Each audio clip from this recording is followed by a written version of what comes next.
My name is Dennis. CEO of Saga Health. Max Cho. I'm Leo, and we're now in San Francisco. Just the branding side. This was the first office of Cloudflare. Cloudflare. Building a product called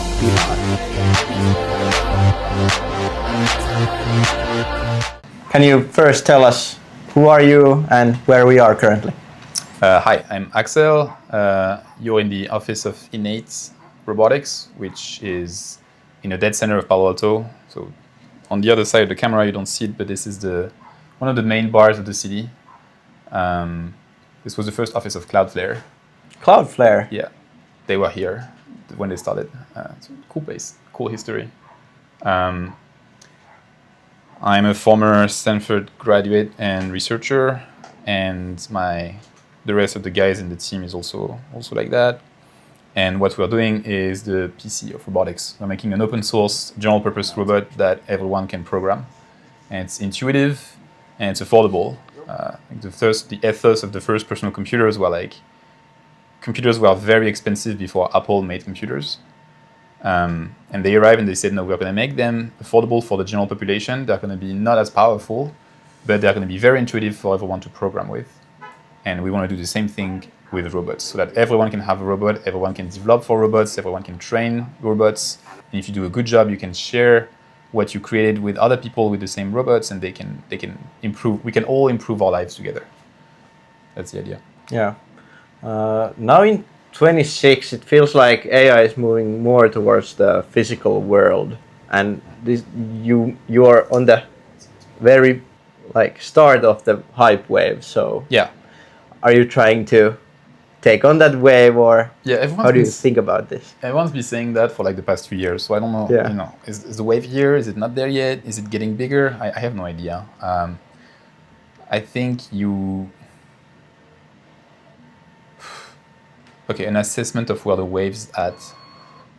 There's multiple waves. I think the wave of the humanoids is quickly going to have problems now. I can foresee that this year is the year where people are going to realize that it might be a little bit too early for these expensive machines. But there's many other things that are happening in the world of models for manipulation, with video generation models being the new backbone for so-called world models for manipulation. Yeah. So there's going to be new players in the field. The robots are going to get better. Is the ChatGPT moment of robotics happening this year or the next one or the one after? Don't know yet exactly. But yeah, if there's one company that is really trying to make it happen, it's us. So that I can tell you. Nice. So I'm taking my timeline for what I think is going to be the right moment for the ChatGPT moment of robotics. Mm-hmm. I'm not sure it's going to be this year. It might be for small robots. For big ones, I'm not sure yet. Mm-hmm. What does it take for you guys to be the ChatGPT or create the ChatGPT moment for robotics? Yeah, so I don't like this word. I hate it. ChatGPT moment is kind of a thing. Yeah. It's a general word that VCs use to basically mean when people are going to realize that this is a thing, which in their mind is it's when I realize this was a thing, which basically translates to when am I going to be actually hyped for the thing being working. Yeah. That's sort of what it means. And people have a very different kind of assessment of what it means to have the ChatGPT moment. Is it because suddenly the models are good enough? Is it because suddenly everyone buys them? That's very different things. Mm-hmm. Roughly speaking, I believe that in general, these moments happen when the technology has been simplified and made intuitive enough that suddenly everyone can use it. And so it might be that we already have the technology that's necessary to get to that point, and it's just that we do not have yet the product that gives the feeling of wow, this is it. ChatGPT was telling that earlier, was the right model put in the right UX with the right fine-tuning to feel like you're really talking with something that's smart. But we already had similar-sized models being hanging around for 6 months, and they just did it good enough so that suddenly everyone was wow, that's shit, that's crazy. And it turns out that that's very much our philosophy. We think that if you want to make this technology working for everyone, you have to make it open, and to make it open, for everyone to realize that this is a thing, you have to make the technology open. so that everyone can try it. And so we are strongly focused on not necessarily getting the models to work as best as possible, but packaging everything inside a product that feels like, wow, this is really magical. And we think this is the right way to do it. And we already have almost reached that on the little guy. Now the question is like, is this going to be enough? Yeah. I think it's already exciting a lot of people. They see the little one, they're like, wow, that's crazy. Can you briefly tell us what the little guy can do? Yeah, the little robot that we have is it's like a small Wall-E with just one arm, but it's very smart. So it can just go around and like navigate just by what it's seeing, because it understands like semantically what's going on. It can pick up objects on the floor. It can carry it to you. It can and you can augment it just like you do with these like AI agents. You can augment it to be able to, I don't know, have capabilities that are either like playing chess or like sending an email or like calling 911 or ordering things on Amazon, right? Like it's like exactly what you have with AI agents that are like the ones that like you can phone with and like are gonna just, you know, buy stuff for you or like order a plane ticket or whatever shit like these things do. But it's an actual robot, and it does it in context with when it hears you, when it thinks this is the right time, when it sees that there's no more coffee in the machine, when it sees that the grandmother is on the floor, it can call 911. All of these things are possible with the little guy. They're already doable. It's just like you need to make it so smooth that it feels like magic. That is what's important. Definitely. Then maybe thinking you're from Europe, from France, what does it take to make it here in Silicon Valley?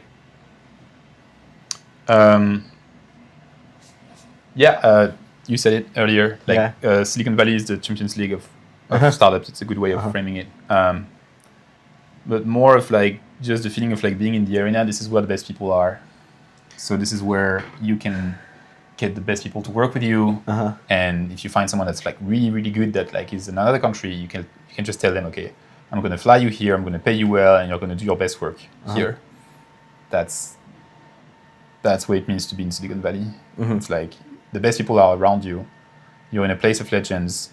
This is where you're going to do your best work. Yeah, definitely. How do you attract? Like, I think nowadays people want to build LLMs and these foundational models. So how do you get them to build robotics here? How do you attract people to come here? Just show them that you're doing something cool. Yeah. And you tell them like this is the vision. Like, I think we are doing something very unique in the sense that like more than many other companies, we are trying to open this technology to everyone, whereas everyone else is, I think, just trying to make a lot of money and raise as much to like make better models, because, you know, different philosophies. If you're going to come and work for us, it's because you believe that we should make this technology open for everyone, that you're okay with selling robots that are not going to make as much money in the first place than the big ones, because, you know, we sell one for 2K, right? Most other companies are going to do like 50K or 100K per robot. But you understand that like we're doing this because we believe in the fact that this is the right thing to do. And that is going to basically completely blow up the market, and we're going to have suddenly a lot of people that want robots. But it takes a lot of conviction to do this and not just do a more like traditional kind of play. We admit that like what we're doing is hard, and like we need to do something that like is almost impossible for a ridiculously low price, and it's a big challenge. And I think talented people like big challenges. Yeah, definitely. So if you frame it as a hard thing to do, people actually want to work on it. If you say it's easy, you're just going to have to go 2 lines, like the best engineers are going to be like, so what? This is not, I'm not going to learn anything. I'm not going to do anything worthwhile. If you're here, like you're participating in a legend, and you're creating a legend about yourself. So, definitely. Okay, well then maybe let's take the final question. So what do you think is going to be the biggest tech trend in 2026? I think every month is going to have a different tech trend because things are moving so fast. But right now, it's definitely, I think, personal AI agents in software. For sure. It's 100% that right now. I could see a lot of things happening around like video generation models. I think this is the year where people are going to be like, shit, Hollywood is going to blow up. for sure. And robotics is going to continue getting more crazy. This one is the hardest one to predict. Robotics is just the hardest one. Like there's so many different areas to explore in terms of research right now that it's very difficult to predict what's going to happen. Very, very difficult. From our perspective, it's actually a lot easier to make a good product than to make a research bet right now. Yeah. Like, we just keep making the thing better. People love it more and more. I feel like we're just on a curve to go up. But if you're a researcher, you're like, okay, so I'm going to make a bet that this is the right way to do it. And if you're wrong, well, you'll know sooner or later. But like, if you're wrong, you're wrong. So that's why I don't have a great answer about like what's going to happen in robotics, because I think that like whatever happens in robotics will be fine because we are making a product. We can just pick the best one, the best technology that like comes to us, and like it's just going to make the platform better. And that's it. It's a really good position to be in that sense. Definitely. World models for robotics are definitely a thing that is worth looking into. How fast do they generalize? I mean world models by like world action models, however they're called right now by NVIDIA. Yeah.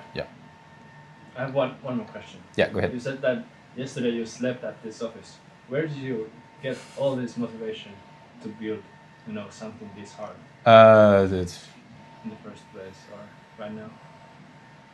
I learned coding when I was 10. So I've been doing that for a very long time.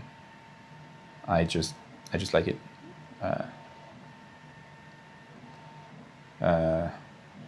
There's different types of people in Silicon Valley. There's people who do it because they want, especially these days, because it's very hype to do a startup.